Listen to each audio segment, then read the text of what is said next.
ॐ वसुदेवसुतं देवं कंसचाणूरमर्दनं देवकी परमानन्दं कृष्णं वन्दे जगद्गुरुम्।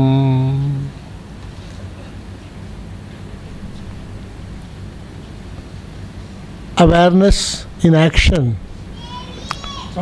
के तत्वावधान में आयोजित आज की इस विशिष्ट गोष्ठी में अध्यक्षता कर रहे आदरणीय सूर्यनारायण जी, मंच पर विराजमान श्रद्धेय स्वामी जी समेत विशिष्ट महानुभाव, यहाँ समुपस्थित वरिष्ठ जन, मातृशक्ति और मित्रों,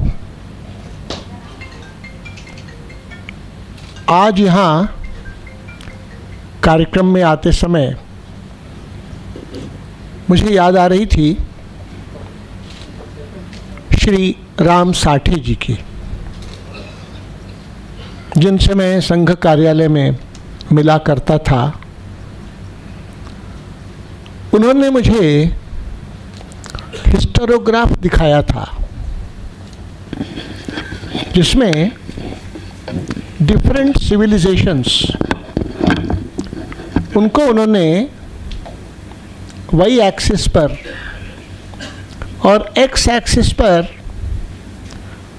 उस सिविलाइजेशन की प्राण शक्ति को रिवर बेड के रूप में डिपिक्ट किया था। जब उस सिविलाइजेशन की ताकत ज़्यादा तो रिवर बेड का विड्थ ज़्यादा, और सिविलाइजेशन का स्ट्रेंथ कम तो वो रिवर बेड श्रिंक कर रहा। ऐसा वो ग्राफ था 5000 वर्ष का और 12 सिविलाइजेशंस का, बेबीलोनियन, माया, इनका, मेसोपोटामियन, इजिप्शियन, भारतीय, चाइनीस। उसमें से कुछ निष्कर्ष थे, कंक्लूशंस। एक कि no civilization has survived on earth for more than 5000 years, with exceptions being two, Bharat and China. बाकी सबका life span it's below 2400 years. Second, no civilization could survive more than 400 years of foreign invasion, barring Bharat. China also was definitely invaded, but it built its wall for protection, not by facing and fighting. Only Bharat. Third, that the continuity of civilizational memory, उस civilisation की याददाश्त, वो continued है भारत में। वही राम कृष्ण सब आज जितना भक्ति भाव से याद करते हैं लोग, 5000 साल पहले भी ऐसे ही याद करते थे। इसका मतलब civilisational memory, discretion, sense of good and bad, sense of right and wrong, sense of proper improper, ideas of life, goal of life, values of life, ये सब पीपल्स मेमोरी में वो कॉन्स्टेंटली इच्ड है, वो याद है लोगों को। मिस्र की तरह नहीं कि फराउन के मिस्र से आज के इजिप्ट का कोई मेंटल एफिनिटी रिलेशन नहीं है, that survives only in museum. Society के लाइफ से उसका कोई मतलब नहीं है। रोम का सिविलाइजेशन का हो चाहे बेबीलोनियन का हो। ये राम साठे जी ने हिस्टोग्राफ के बारे में बताया था, तो ये भारत की एक विशेषता का उल्लेख था। वही हम आज भी लोकमानस, people's mind, people's memory, collective memory, उसमें हम आज भी जी रहे हैं. We are living that. क्योंकि संस्कृति कोई किताब नहीं होती कि किताब की रक्षा करनी, संस्कृति की रक्षा करनी है मतलब किताब की रक्षा करनी है. नो, संस्कृति जीवन होता है, जीने का तरीका होता है, जीने का उद्देश्य होता है. सो philosophy, from there comes ideology, from there comes goal of life, from there it is values of life, from there ideals of life, from there lifestyle, to accomplish that lifestyle, politics and economics, to optimize the output of politics and economics, technology and management. ये किसी भी समाज के course of life का एक pattern है. इसलिए हम जब इसका विचार करते हैं और आज हम देखते हैं तो लगता है कहीं विक्षिप्तता है, कहीं things are a bit torn, there is enormous tension on the fabric, social, political, cultural. और तब हम राष्ट्र के बारे में देखें तो राष्ट्र होता है सरहद, समाज और संस्कृति, तीन मिलाकर. और जब इसको हम विचार करते हैं और तब संघ के परम पूजनीय गुरुजी गोलवलकर जी, उनका मैंने जब भाषण सुना तो पहला भाषण राष्ट्रीय, दूसरा स्वयंसेवक, तीसरा संघ. तो राष्ट्रीय के बारे में जब वो बोलते थे तो मुझे उस समय पूरा समझ में नहीं आता था. लगता था कि बहुत अच्छा बोले, ठीक ठीक क्या बोल रहे हैं अपने को उतना नहीं समझते थे. लेकिन लगता है कि हिमालय की शाखा प्रशाखाओं जहाँ तक गई हैं, वहाँ से लेकर समुद्र से घिरा हुआ और उसमें अवस्थित द्वीप समूहों के साथ जो भूभाग है वो भारत माता है. ये एक, उसमें पुत्र रूप से जी रहा जो समाज है वो हिंदू समाज है. और फिर इस बसने के कारण एक सांस्कृतिक स्मरण के साथ राष्ट्र जीवन को हिंदू राष्ट्र कहते हैं. That is what he used to say. और फिर हम देखेंगे तो this is the essence, quintessence of भारतीय नेशनलिज्म. मैं भारतीय यही कहता हूं, मैं इंडियन नहीं कहता हूं. उसका कारण है, आप जरा ध्यान देंगे भैया, इंडिया शब्द नेशन के पार्लांस में 1852 ऑनवर्ड्स पॉपुलराइज किया गया है with a specific design that old memory में fade away. So new memory may give rise to a psychology of adopting the virtual fact, which is not a fact. They wanted to get it registered in the minds of we Bharatiya people that India is a new nation, India is a nation in the making, India is a multinational subcontinent. Bharat एक राष्ट्र नहीं है, जो जो आए कारवा बनता गया.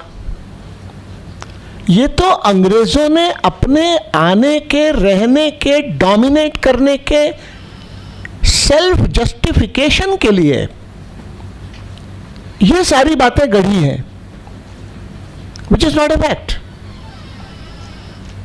उन्होंने कहा ये तो हारे हुए लोग हैं, हमेशा हारते गए. देखो सिकंदर आया, हार गए, और लोग आए, हार गए, और उस तरह से हम लोग भी आए.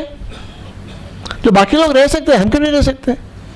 और हमारा रहना जरूरी है। तो हारे क्यों?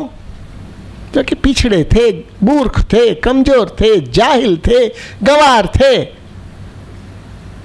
इसलिए हमारा आना इनके लिए वरदान होना चाहिए। हम उनको सभ्य आदमी बनाने आए हैं। इसी को कहा गया व्हाइट मैन्स बर्डन। ये उनके यहां रहने की लेजिटिमेसी प्राप्त करने के लिए किया गया कंकॉक्टेड प्रचार था, और वो हमारे लोगों ने स्वैलो किया विद बेट एंड सिंकर। उन्होंने कह दिया सिकंदर ने पुरु को हरा दिया। क्यों? क्योंकि सिकंदर के पास घोड़ा था, पुरु के पास, पोरस के पास हाथी था। पानी बरस गया, कीचड़ हो गया, हाथी मूव नहीं कर पाया, घोड़ा दौड़ गया, हार गया पोरस। बड़ा सिंप्लीफाइड वर्जन है।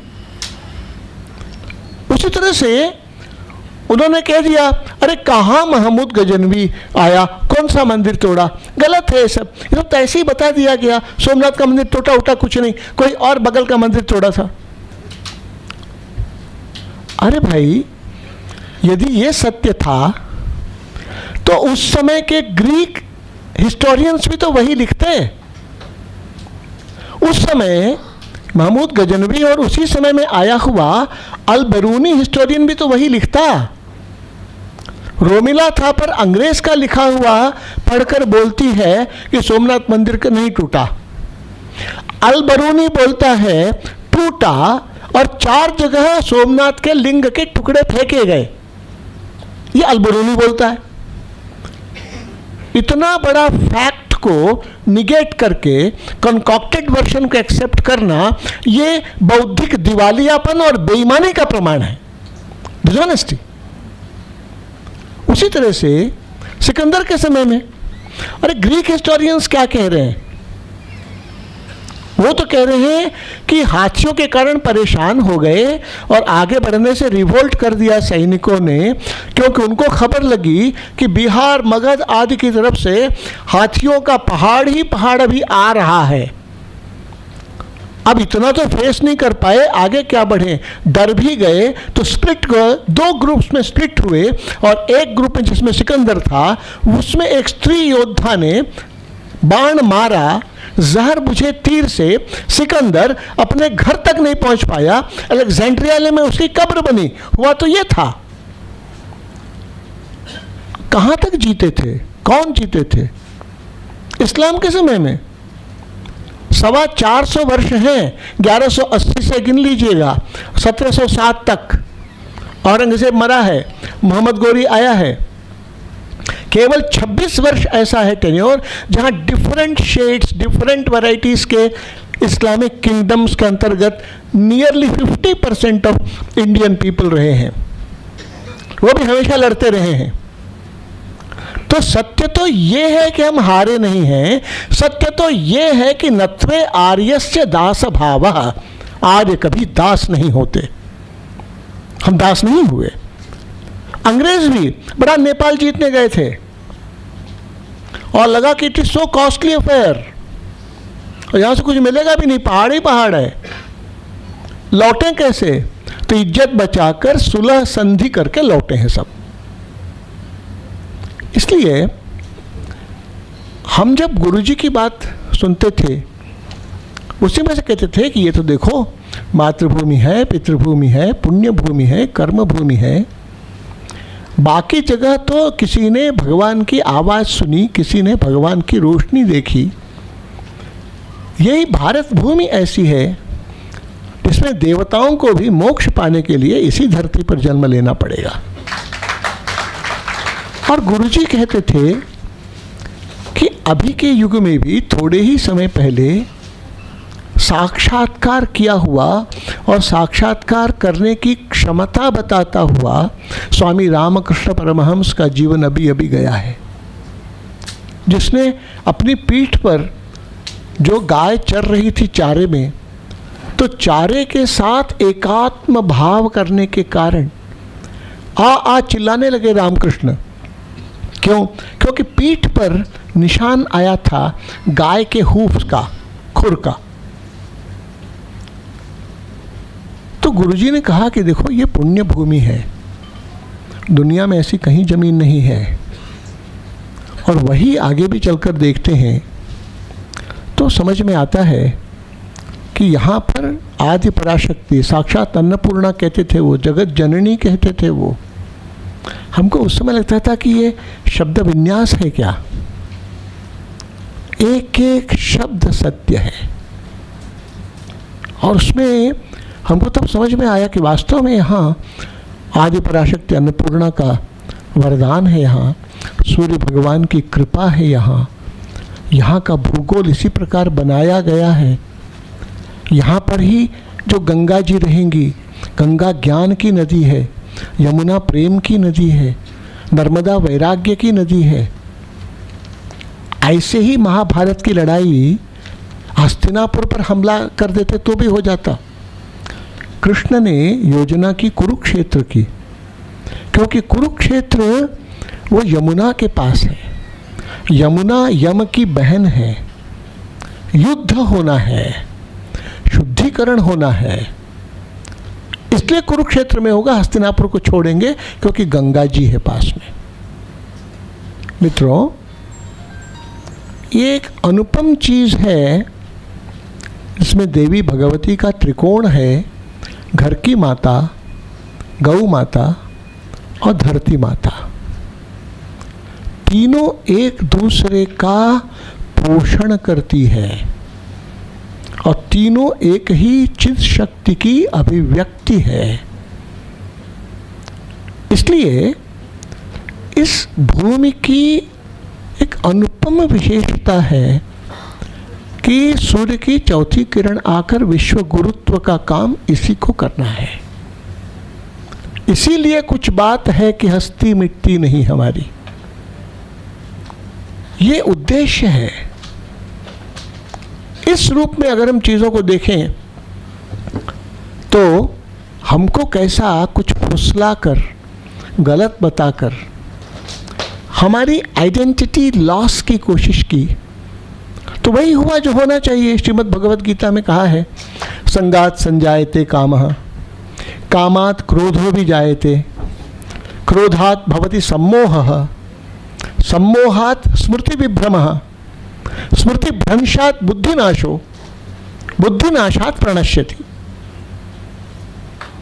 अंग्रेजों ने यही बुद्धिनाश की कोशिश की। जैसे वो कहानी हम जानते हैं ना कि वो ब्राह्मण एक गाय की बच्चिया को कंधे पर लेके जा रहा था, तो एक ठग मिला, और कहा, अरे बाबा जी कहाँ तुम ले जा रहे हो कुत्ते को? है कुत्ता नहीं है, बच्चिया है। हाँ ठीक है, आपकी इच्छा, बच्चिया मानकर कुत्ते को ढोइए, हमको क्या करना है। थोड़ी देर बाद फिर एक दूसरे कोने पर मिला एक, अरे बाबा जी वाह, आप तो आश्चर्य कर रहे हैं, आज आप कुत्ता लेकर कैसे जा रहे हैं, क्या बात है? अरे भाई कुत्ता नहीं है तो बच्चिया है। अरे महाराज, क्या आप हम आँख वाले को भी बेवकूफ़ अंधा मान रहे हो क्या? और लोगों से पूछ लेना। अब उसको थोड़ा संदेह हो गया, हाँ वास्तव में हम बच्चिया को नहीं, कहीं गलती से हमको कुत्ता तो नहीं दे दिया है। अब उसने उतार दिया बच्चिया को संकोच के कारण, ऐसे पकड़ कर ले चला। थोड़ी देर बाद फिर एक आदमी आया, अरे वाह, आज कहाँ वॉकिंग के लिए चल दिए महाराज कुत्ते को लेकर, कभी तक आपको ऐसा देखा नहीं हमने। अब लगा सच में यार कुछ गड़बड़ है, और उसको छोड़कर चला गया, और ठग लोगों ने बच्चिया लेकर घर चले गए। इसी तरह से कोशिश की गई, और यह सब जो किया धरा है, इसी तरह से फिर ये जो समाज, इसकी एक रसता की बात अभी कही थी, तो कुमार ने भी कहा, सुधाकर ने भी कहा, यह एक रस समाज को धीरे धीरे इंजेक्ट किया है जहर। और ये सब कब से? 1840 सेंसस। तो पहले कास्ट सेंसस नहीं, कम्युनिटी सेंसस नहीं था, अब शुरू किया। और पहले एससी को अलग किया, फिर एसटी को, फिर मुस्लिम्स को, ये सब अलग हैं। उसके बाद सिख को, और इन सब के इंटरेस्ट कॉन्फ्लिक्ट्स उन्होंने क्रिएट किए। और 1700 में क्लाइव ने कहा कि भारत में कारीगरी, किसानी और गाय, तीनों सिंथेसाइज्ड है। यही ताकत है भारत की। इसको तोड़ो। तो कारीगरी को खेती से अलग किया तो वहां का माल आ सके, और खेती पर बर्डन ऑफ पॉपुलेशन बढ़ गया, और फिर खेती को गाय से काटा क्योंकि गाय को उनको खाना था। इसके कारण फिर यहां पर वो व्यतिक्रम होने लगा।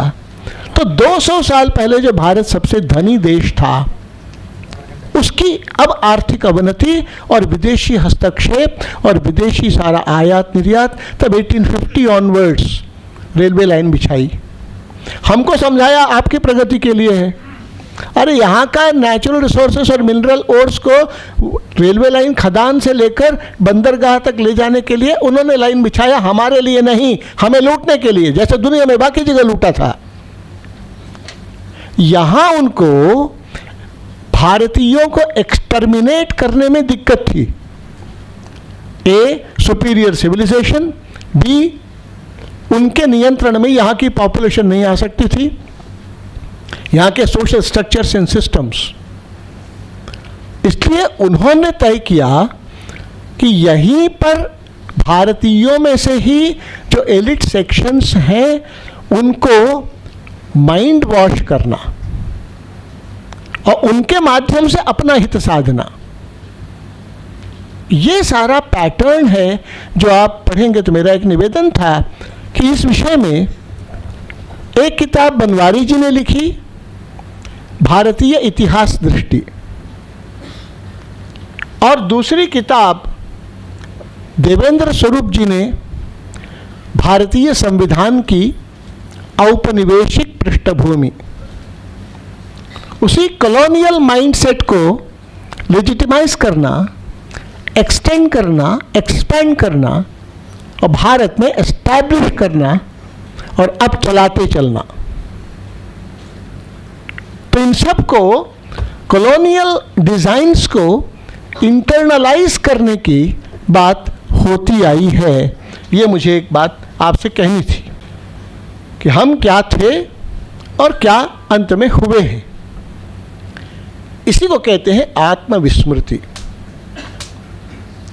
तो नष्टो मोह स्मृतिर्लब्ध्वा की बात तो बाद में आएगी।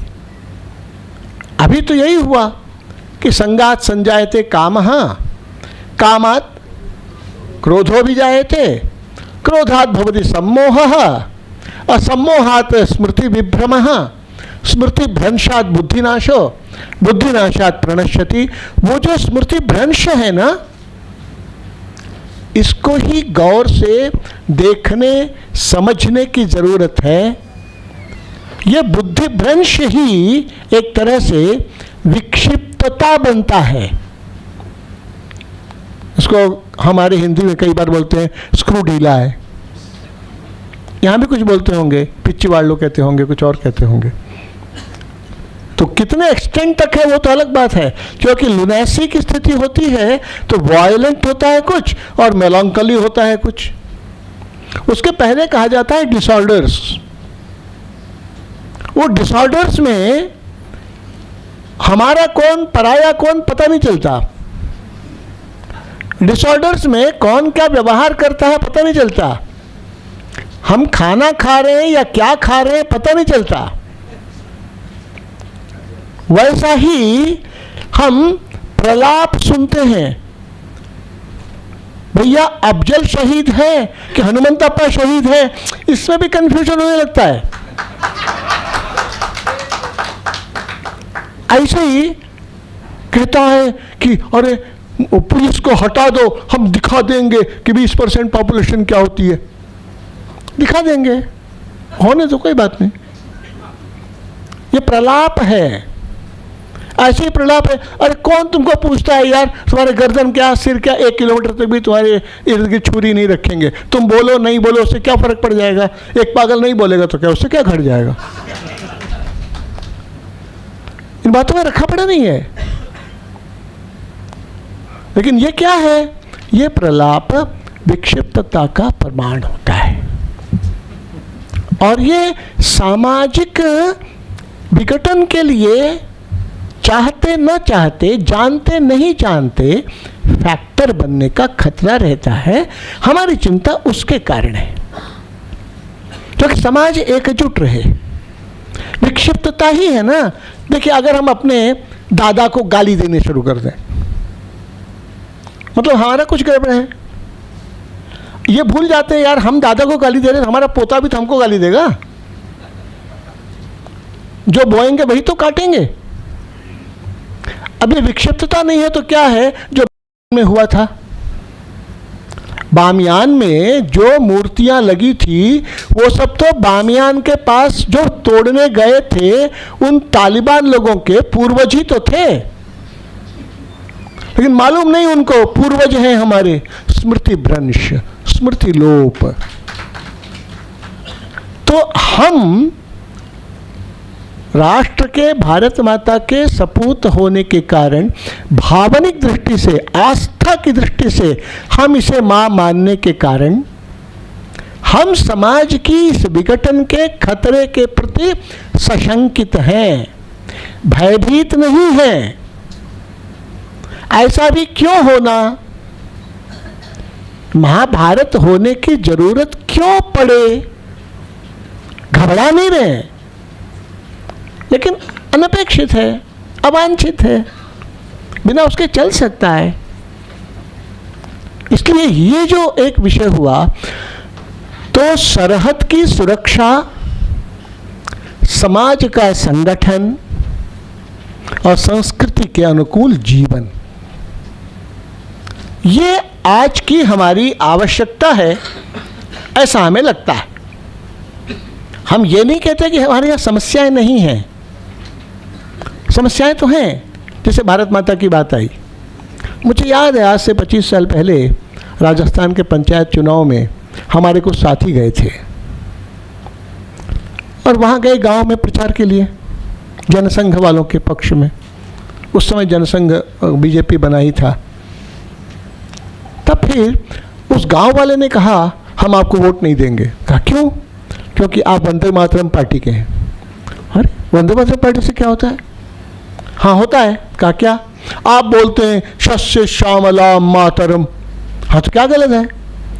अरे भैया, फसल तो आपके खलिहान में जाती है, आपके लिए शस्य श्यामला होगी।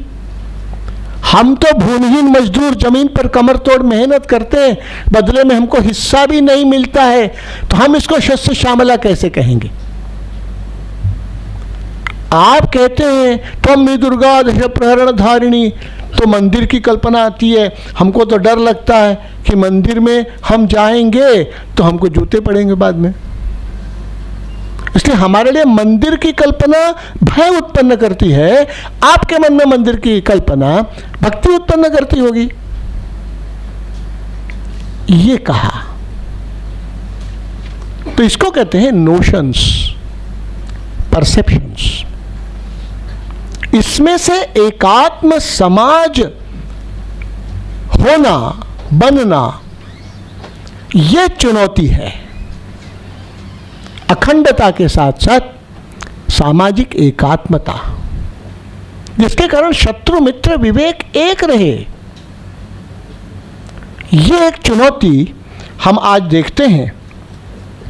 और ये सब ऐसे ही गरीब अमीर, जाति, क्षेत्र, भाषा, संप्रदाय, जब राष्ट्र की जीवनी शक्ति अच्छी होती है तो यही विविधता के कारक तत्व होते हैं। तो एक बगीचे की अलग अलग सुगंध के पुष्पों का मिलाकर बगीचा दिखता है। हमारे देश में 127 इको एग्रो क्लाइमेटिक जोन्स हैं। फ्लोरा एंड फाउना उसके अनुसार होंगी। जो हिमालय में वनस्पति और आयुर्वेदिक वनस्पति होगी, विंध्य के अमरकंटक में कुछ और होगा, मलय पर्वत में कुछ और होगा, सह्याद्री में कुछ और होगा, महेंद्र पर्वत में कुछ और होगा। तो ये अलग अलग जो है, तद अनुसार सामाजिक जीवन की रचना हुई है भारत की। इसलिए भाषा भी अलग अलग प्रकार की, 5 कोस कर पर बदले बानी, 10 कोस पर बदले बानी। भाषा में भी अभी हमको कल बताया कि 37 नस्लें हैं गाय की जो अभी संरक्षित पाई गई है, उसका भी मैपिंग किया है। 127 इको एग्रो जोन्स में गायों की भी जब आप मैपिंग करेंगे तब समझ में आएगा वहाँ के एग्रो या फिजिकल जोग्राफिकल क्लाइमेटिक कंडीशंस के कारण वहाँ की गाय ऐसी बनी है कि खिलार गाय है वो घोड़े के समान दौड़ती है। सूखी जलवायु में नागौर, गिर, कांकरे, साहीवाल ये ज़्यादा दूध देने वाली बनती है। ज़मीन अच्छी है तो बैल उतने मजबूत नहीं होंगे, ज़मीन कड़ी है बैल मजबूत होंगे, दूध कम होगा। ये सब प्रकृति की रचना है। इसके कारण यहाँ के एक स्वभाव में ही बहुत सी बातें इनग्रेन हुई जिसको हम हिंदुत्व कहते हैं। हिंदुत्व से 4-5 बातें हम अभिप्रेत करते हैं। एक, आकाशात् पतितं तोयम यथा गच्छति सागरम सर्वदेव नमस्कारः केशवम प्रतिगच्छति। आकाश से गिरने वाली पानी की बूंदें जैसे अंततः समुद्र में मिलती है, वैसे ही किसी भी विधि से की गई पूजा परमात्मा के लिए अंत में एक ही परम तत्व परमात्मा को प्राप्त होती है। ये हमारी अखंड श्रद्धा है। Religion is the mode of establishing relationship between man and the maker. इसमें हमारी कोई लड़ाई नहीं है, इसके परे लड़ाई है कि हम कन्याकुमारी की तरफ घूमते हुए गए थे, कोई तलई आदिक्षित वहां से त्रिवेंद्रम जा रहे थे, तो नज़ीरत स्ट्रीट भारत में क्यों? ऐसे ही सभी चीज़ों के नाम परिवर्तन क्यों जरूरी था? पुराने गांव का नाम बदल गया, जो बेथेलम, यहाँ क्यों बेथेलम? पूजा करना, भगवान जी के बारे में सोचना तो अलग बात हुई। भारतीय मानस भी संस्कृति का पक्षधर है, ही संस्कृति का पक्षधर नहीं है। हमने सीखा है कि हर विधि से पूजा परमात्मा को प्राप्त होगी, लेकिन एक ही विधि से पूजा से परमात्मा को प्राप्त होगी ये हम नहीं मानते हैं। आप मानते हैं तो वो भी गलत है, ऐसा हम मानते हैं। ये हमारी भी फ्रीडम है, क्योंकि पर्वत पर जाना है, पूर्व की तरफ जो खड़ा है चढ़ने के लिए, उसको पश्चिम की तरफ जाने से ही पर्वत की ऊंचाई मिलेगी, और जो पश्चिम में खड़ा है उसको पूरब की ओर जाने से ही मिलेगी। वो भी तुम्हारी तरफ पश्चिम की ओर चलो चलो कहेंगे तो बेचारा दुनिया भर घूम के आना पड़ेगा। इम्प्रैक्टिकल। हर एक के कफ वात पित्त शरीर की प्रकृति, हर एक के सत्व रज तम का सम्मिश्रण, ये मिलाकर उसके आध्यात्मिक पथ का निर्धारण करता है। इसलिए हर एक के अपने अपनी देवी होंगी, देवता होंगे। इसलिए हम में से हर एक भी देखेंगे सबका इष्ट देव एक कहाँ है। किसी की गणेश जी है, किसी की दुर्गा जी है, किसी की शिव जी है, किसी की राम जी है, किसी की कृष्ण जी है, किसी के हनुमान जी हैं। इसमें कोई कॉन्ट्रडिक्शन नहीं है। अरे ऐसा कैसे होगा, आपके यहाँ सीता जी की भी मूर्ति रखी, राम जी की मूर्ति रखी है? होगा भाई। अरे दुर्गा जी की भी रखी है, हाँ रखा। अरे साईं बाबा के, हाँ वो भी रखा है। और भी कहीं से गए थे, नर्मदा जी का पत्थर उठा लाए थे तो नर्मदेश्वर करके उसको रख लिया हमने पूजा घर में। उधर गए थे बद्रीनाथ, वहाँ से भी एक पत्थर उठा लाए थे, वो भी रख लिया। भाव से भगवान मिलते हैं, ऐसी आस्था है अपनी। हिंदुत्व यानी ये, हिंदुत्व का अर्थ है एक ही सत्य सभी जड़ चेतन में अनुस्यूत है, कोई किसी से बड़ा नहीं, कोई किसी से छोटा नहीं। विद्या विनय संपन्ने ब्राह्मणे गविहस्तिनि शुनिचैव स्वपाके च पंडिता समदर्शिना। समदर्शी कहा है, समवर्ती नहीं कहा है। जो गाय को खिलाते हो वही आदमी को भी खिलाओ, ये तो गड़बड़ हो जाएगी। इसलिए हाथी को जो खिलाते हो वही चूहे को भी खिलाओ, गड़बड़ होगी पात्रानुसार। लेकिन समदर्शी होना, चूहे की खुराक चूहे को, हाथी की खुराक हाथी को, यह समदर्शी हुआ। इस हिसाब से सामाजिक आर्थिक व्यवस्था, लेकिन सबका आधार धर्म, सबका आधार त्याग, अपरिग्रह, यानी हिंदुत्व। हिंदुत्व का मतलब हम सब उसी परमेष्ठि के अंग हैं, इसलिए सभी का अस्तित्व का अधिकार है। इसलिए पशु हो तो, पेड़ हो तो, पत्थर हो तो, पहाड़ हो तो, पड़ोसी हो तो, परिवार का हो तो, प्रकृति का कोई भी अंश हो, उन सबको जीवन जीने का पूरा और समान हक है, मनुष्यों के बराबर। इसलिए प्रकृति विध्वंसक विकास हिंदुत्व के अनुकूल नहीं है। प्रकृति के अनुकूल जीवन यही सार्थक जीवन है। हिंदुत्व का तकाजा ये है। हिंदुत्व का तकाजा है कि गलत तरीके से अमीर बनना ठीक नहीं है, क्योंकि खाओ पियो और मौज करो और मर जाओ, यही जिंदगी का मकसद नहीं है। इसके परे कुछ विशाल बड़ा लक्ष्य है। वो जब बड़ा लक्ष्य प्रेरणा देता है तब आदमी दधीचि बनता है, तब आदमी राजा दिलीप बनता है, तब आदमी राजा रंतिदेव बनता है, तब राजा शिवी बनता है।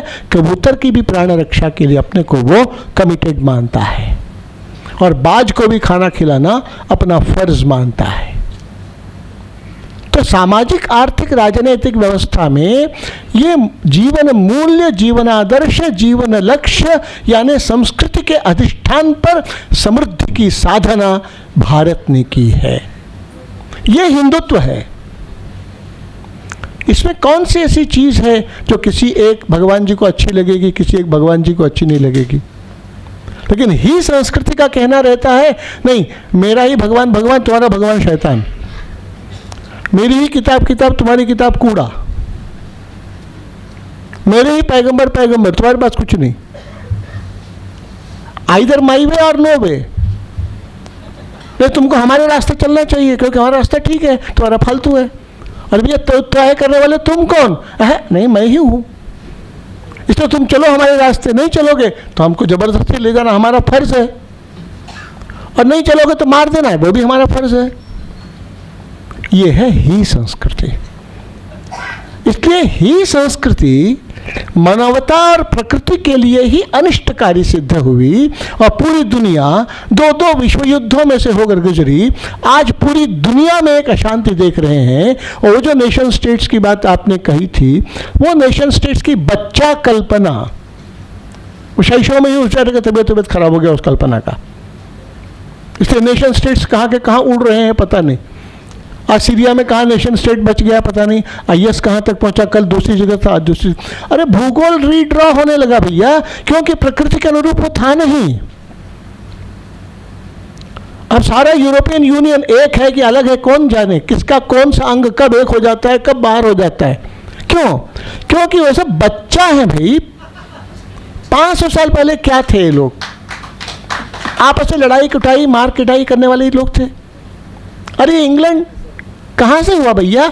उनके यहाँ बहुत तरह से नॉर्मन्स आ गए, नॉर्डिक्स आ गए, स्कैंडिनेवियंस आ गए, रोमन्स आ गए, लड़ाई झगड़ा मार पीट, उसी में फिर सीडिंग करना अपनी जनसंख्या बढ़ाने के लिए। इसलिए वहाँ की महिलाओं को ले लेना, उससे अपने बच्चे रेस पैदा करना, उसमें से रेसिज्म आना, उसमें से एथनिक नेशनलिज्म आना, फिर और आगे बढ़ना, उसमें से नेशन स्टेट आना, फिर लैंड लॉक्ड कंट्री जर्मनी, उसको एक्सपैंड करने की इच्छा, ऑस्ट्रिया को कब्जा करना, लड़ाई हो जाना, पूरी दुनिया उसे मार काटे मच जाना। वही चीज तो हुई है। अरे भैया 400 साल लड़े हैं ईसाइयत और इस्लाम के सारे धुरंधर लोग जिहाद और क्रूसेड के नाम पर, मार काट के अलावा कुछ नहीं। आज भी स्पेन के लोग इस्लाम से इतनी नाराज रहते हैं जितना और दुनिया में कोई नहीं रहता होगा, क्योंकि ही संस्कृतियां हैं, एक्सक्लूसिव जुडाइक थिंकिंग से ग्रस्त संस्कृतियां हैं। उसमें वो बराबरी पर ले नहीं सकते, या तो अधीन रहेंगे या अधीन करेंगे, इतना ही उनको मालूम है। सहजीवन उनके लिए एलियन चीज है।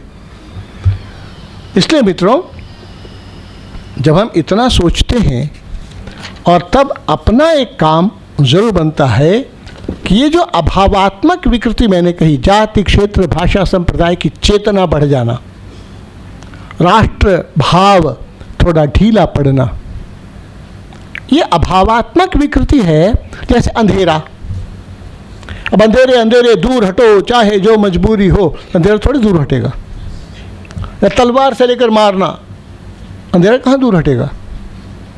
अंधेरा तो दूर हटेगा जब प्रकाश का एक छोटा टुकड़ा वहाँ लाकर रख देंगे, अंधेरा स्वयं दूर हो जाएगा, क्योंकि अंधेरे का स्वयं में अस्तित्व नहीं है। वैसे ही आपको एक कथा मालूम होगी शायद कि लड़ाई हो चुकी थी, पांडव सब थे और गए, सात्यकी भी साथ में थे, और एक जंगल में ऐसे ही पिकनिक में गए, रात हो गई, लौटें कैसे? तो तय किया कि भैया सो जाएं सब लोग, लेकिन पहरेदारी भी कोई करे। कृष्ण थे, अर्जुन थे, सात्यकी थे, भीम थे।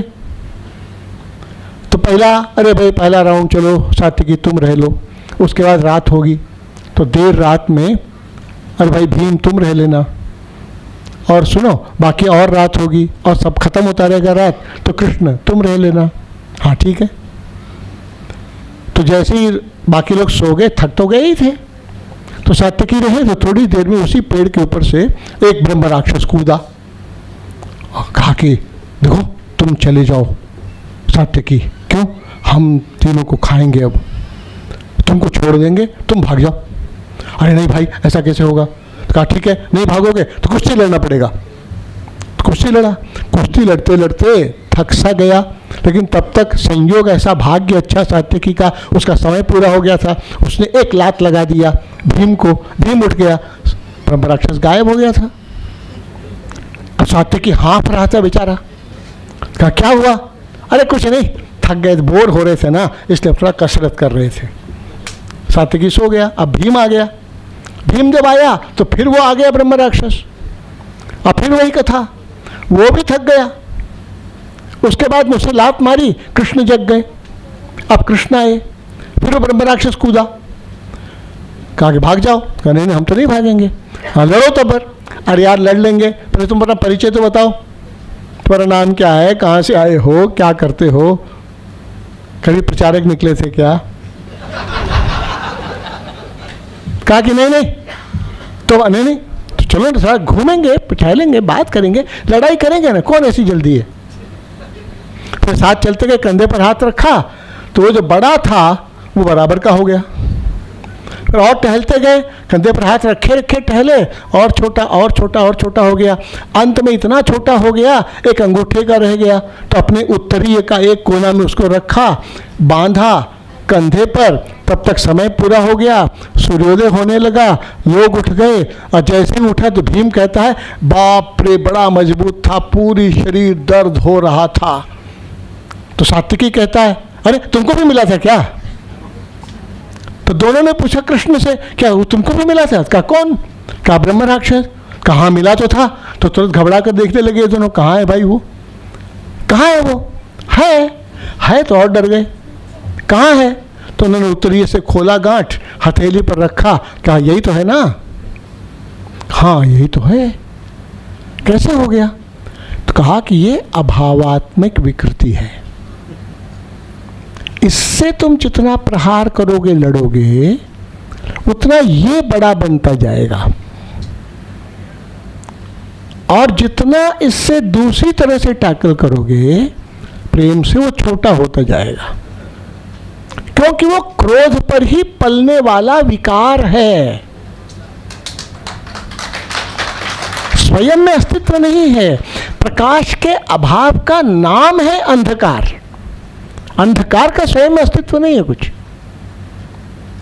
इसलिए ये सबसे बड़ी आज की चुनौती है भारत के समक्ष, भारत के सोचने विचारने वाले और नौजवानों के समक्ष।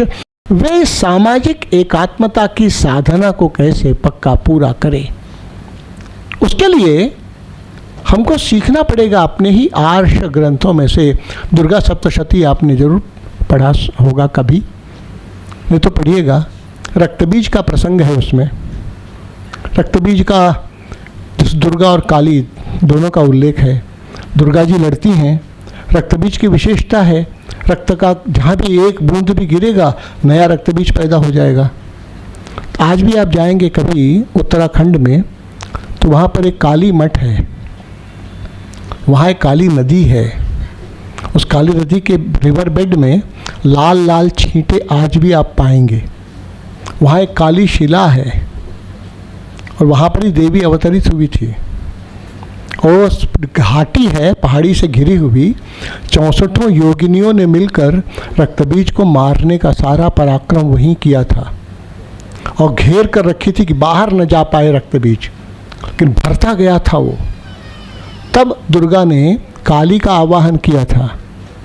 तो दुर्गा मारती थी, काली उसके रक्त को जमीन पर नहीं गिरने देते हुए अपने जीभ पर ले लेती थी। तो नए रक्तबीज नहीं बन पाते थे, पुराने रक्तबीज खत्म होते जाते थे। इसी प्रकार राजसत्ता का धर्म है दुर्गा का, समाज सत्ता धर्म सत्ता का धर्म है काली का। एकात्म संपन्न समतायुक्त समाज, यही पूर्व शर्त है हिंदू राष्ट्र की। ये प्री कंडीशन है। जैसे विधायास्य धर्मस्य संरक्षणम परम वैभवम नेतुमे तत्स्वराष्ट्रम, उसकी पूर्व शर्त है विधाय अस्य धर्मस्य संरक्षणम। रावण से लड़ाई हो लेकिन राम रामत्व नहीं छोड़ते, वो प्रति रावण नहीं बनते।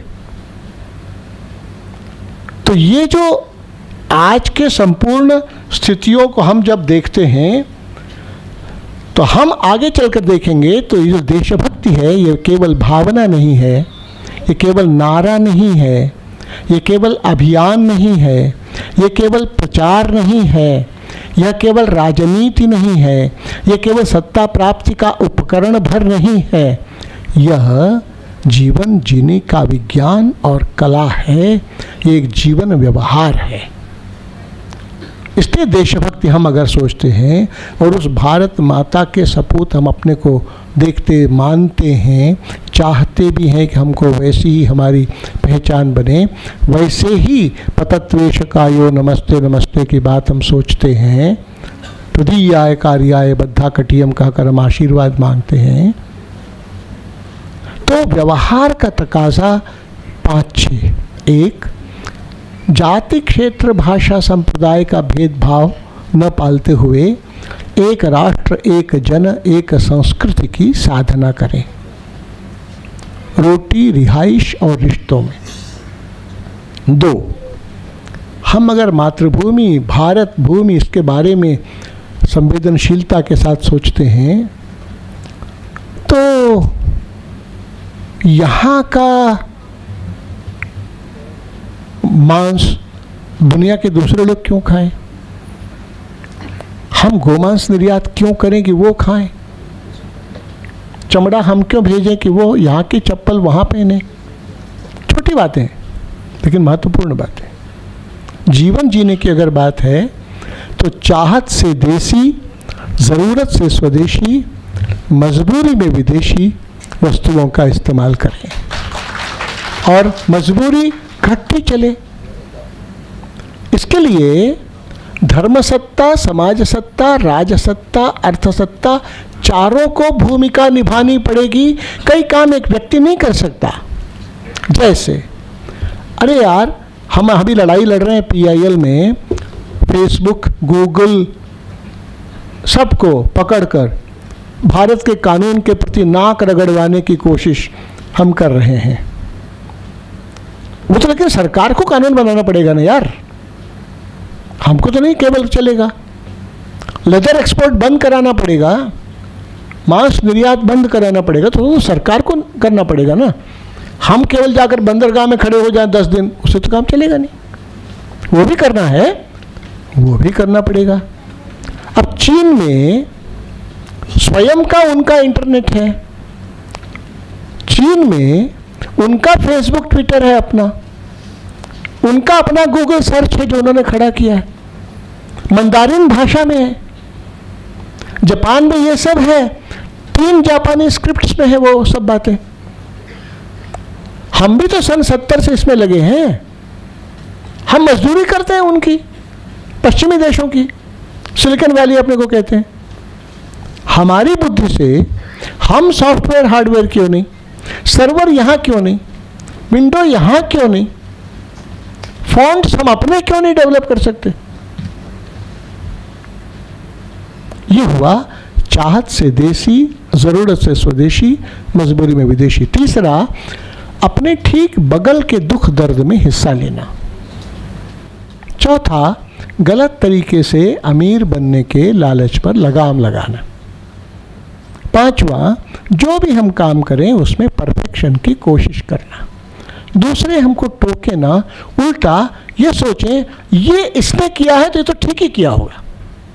ये क्रेडिबिलिटी एस्टैब्लिश होना, पूरे दुनिया में ऐसा वर्क कल्चर अपना बनना, ये सब बातें लगती हैं। और ये सब बातें करने के लिए हमारी भारत माता, हमारी भारतीय जीवन प्रवाह बहुत ताकतवर है मित्रों। हम तो ये मानते हैं कि भाव के नाते भी हम अपने आराध्य देव के साथ प्रार्थना करें अपनी ही माँ से, घर की माता, गौ माता, भारत माता, कि हमको वो ताकत दे।